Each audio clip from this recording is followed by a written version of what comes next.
அனைவருக்கும் வணக்கம். இன்றைக்கி நம்ம மாங்காய் வச்சு ஒரு ரெசிபி பண்ண போகிறோம். எல்லாருக்குமே தெரியும். இது தெரியாதவங்களுக்காக சிம்பிளாக எப்படி பண்ணலாம் அப்படின்னு சொல்கிறதுக்காக ஃபைனாக மாங்காவை சாப் பண்ணி எடுத்துக்கணும். கடாயில் எண்ணெய் விட்டுக்கணும்.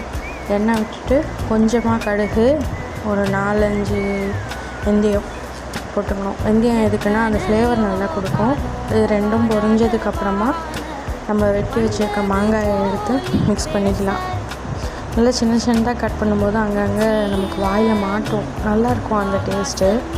இதை பாருங்கள், கட் பண்ணி வச்சதை போட்டுட்டு நல்லா ஃப்ரை பண்ணிக்கலாம். இதோட நம்ம தேவையான மஞ்சத்தூள், லைட்டாக பெருங்காயமும் போட்டுக்கணும். எல்லா டிஷ்லையும் பெருங்காயம் யூஸ் பண்ணிங்கன்னா நம்ம ஹெல்த்துக்கு ரொம்ப நல்லது.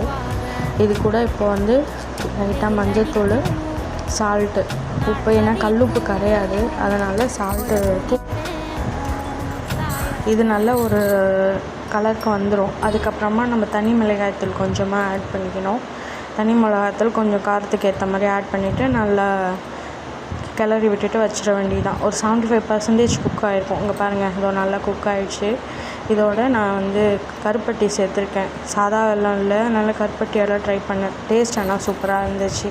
கொஞ்சமாக கருப்பட்டி போட்டு இப்படி டேஸ்ட் பண்ணோன்னா மாங்காய் தொக்கு ரெடி. அவ்வளோதான், சூப்பராக இருக்கும். நல்லா சாப்பிடுங்க, என்ஜாய் பண்ணுங்கள். பாய்.